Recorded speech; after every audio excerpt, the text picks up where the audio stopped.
So you want to go solo camping, but have some fears and anxieties about camping alone. My name is Jeremy and I'm an Australian landscape photographer. Through my photography, I'm usually finding myself alone on these trips. So I'm going to share with you some lessons that I found helped me to get more comfortable camping alone, to make the transition safe and easy.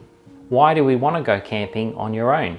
Camping with friends and family is always a lot of fun. You may be working up to a bigger adventure such as through hiking or multi-day hikes, or perhaps you have other hobbies like fishing or photography, and getting out to these particular spots require you to be camping, but you may be on your own a lot of the time. Tip number 1, do it your way. There's no expectation and there's no failure when we're taking these next steps. Camping alone also means no one is going to judge you or pressure you. You set your own expectations and also your limits. For some of us, just sleeping in a tent and a sleeping bag is the first step because we've never done that before. For others, you may be comfortable camping, but you have other fears about being alone, being in the dark, getting used to the noises of the night, or spending time in the new place that you aren't familiar with. So this is where we start small. And this is different for everyone. For you, it may be setting up in your living room, setting up in your garage or in your backyard, spending your first night alone somewhere safe and familiar. Or perhaps you're going with a group of friends and you just want to push the limits and maybe set up your tent a little bit further away or the next campsite over. But when it comes to the night time, we retreat to our tent on our own and get comfortable just during the night. So tip number 2 is plan your trip. Where are you going? Do you need to book a campsite? Do you need a permit? What time are you arriving? And when do you expect to be packed up and leaving? When you arrive somewhere with no planning or forethought, these are guaranteed to stress you the hell out, so you're not going to enjoy your time camping alone. Perhaps you're setting up your tent for the first time. Things you might want to think about are, do you have flat ground? Are you able to put pegs in the ground, or do you need to tie your tent down some other way? Are you allowed to have fires? Can you collect firewood, or do you need to bring your own? You need to check, are there facilities such as toilets and showers? So these are all the planning things that go into any camping trip, but when you're camping alone, these are the things we need to understand to make ourselves much more comfortable. Point 3 is camping safety. So this is a no-brainer. We never want to muck around with safety when we're in the outdoors. We all want to come home safe and well. When you're alone, this is even more important. We can't rely on anyone else to get us out of a pickle if something goes wrong. So some absolute must-dos when you're camping, and especially when you're camping alone, is to let someone know where you're going, let someone know what time you expect to be back, and also who they're supposed to contact if they haven't heard from you. So that may be the local police, or search and rescue, or the National Parks Office. You should hire or buy a personal locator beacon and have it with you at all times, so that if there is an emergency, you can call for help straight away. And you should pack a first aid kit suitable for your location that you know how to use. Number 4, practice the basics. You don't want to be struggling setting up your tent, or trying to cook food, or get the fire lit while it's dark or raining and cold. These are all the basics that you should be practicing before you head out. So practice setting up your tent, your sleeping system, your cook system, cook some sausages in the backyard, sleep in the lounge room in the tent and sleeping bag for the first time, and also how to pack them up and put them away safely. So when you set up your tent, you want to make sure you know how all the poles go in, how to peg it all out so it's all done. Put the fly on correctly so it's not raining on you during the night. You want to blow up your sleeping pad and get your sleeping system all set up so that you're comfortable of a nighttime. So set up your tent in the backyard or in the lounge room and practice blowing up your sleeping bag, and do that inside your tent. If it's raining when you set up, these are things you have to do somewhere nice and dry. You don't want your sleep gear getting wet and then keeping you cold. So practice setting up all your sleep stuff from within your tent. Practice getting changed inside your tent and getting your stuff ready for the day so that you're comfortable in that space.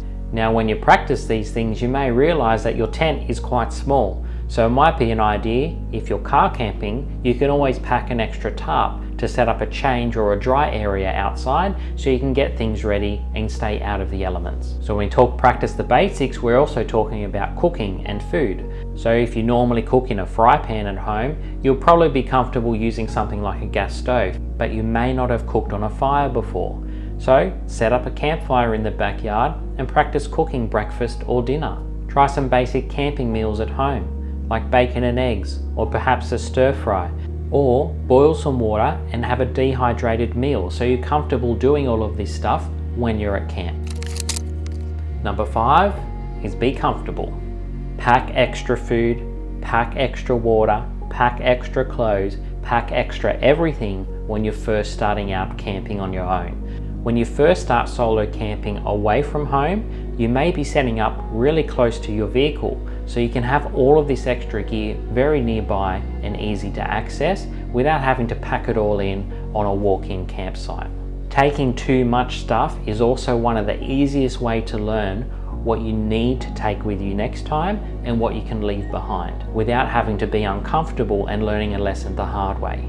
So some of the extras that you might want to take is extra comfort food like snacks and lollies and things like that, maybe some alcohol to calm your work nerves over night time, extra blankets and nice comfortable pillows. Perhaps you need a headlight or a hanging lamp in your tent so you have some reading light or night light to make you more comfortable about being in the dark.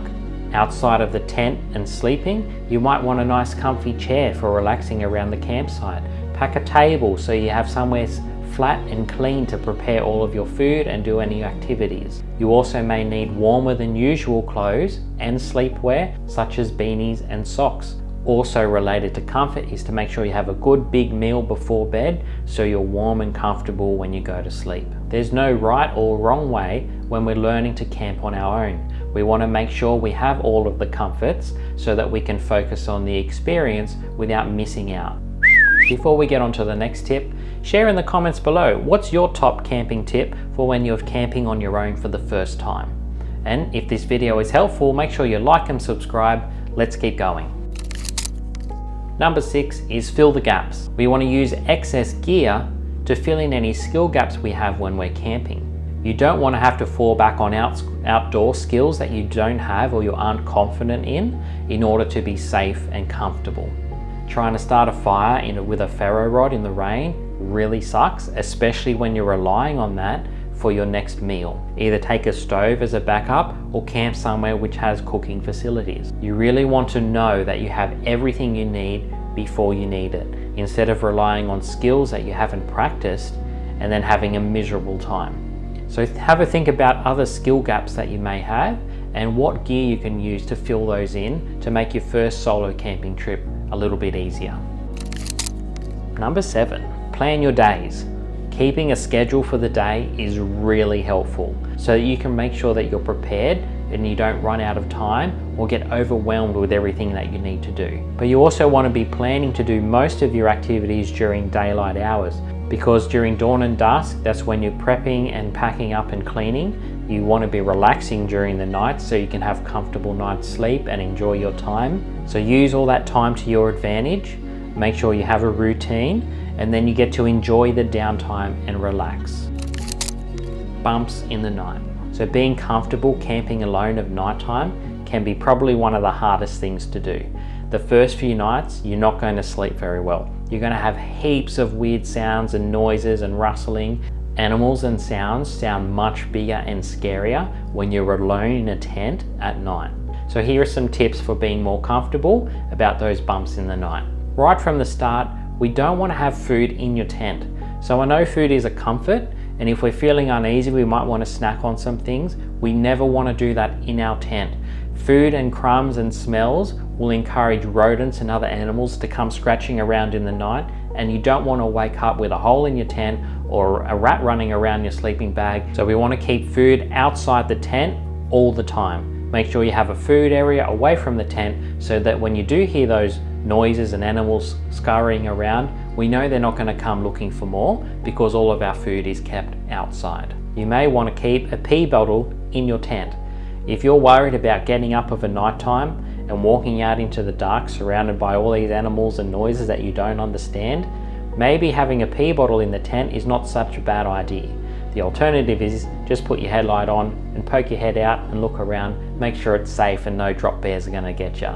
Inside the tent over night time, make sure you have a particular spot that you keep things like your headlight or your torch so you know where it is when you wake up. If you're really uncomfortable about being alone in the dark in a new place like that, you may also consider hanging a torch or a headlight at the top of your tent just to have some dim light for a few hours while you get comfortable, or you can leave it on all night. Again, no one's going to judge you, and it's about being safe and comfortable for these first few trips.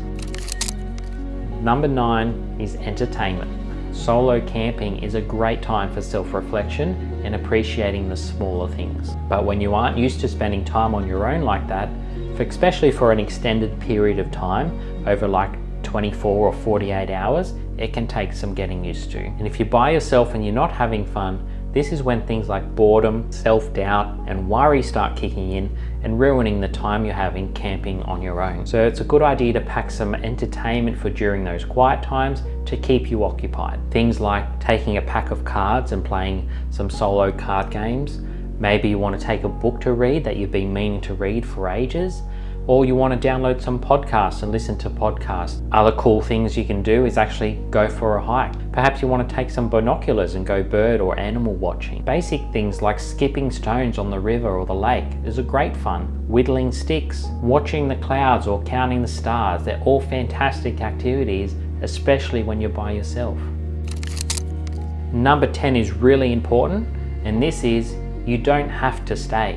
Sometimes there are other things that we'd rather be doing. And if you're not enjoying yourself, or you're constantly thinking about something else that needs to be done, just go home and get it done and come back and try again when you're more calm and collected. There's been plenty of trips where I've cut my trip short, I've changed my plan, or I've decided it's just not worth it.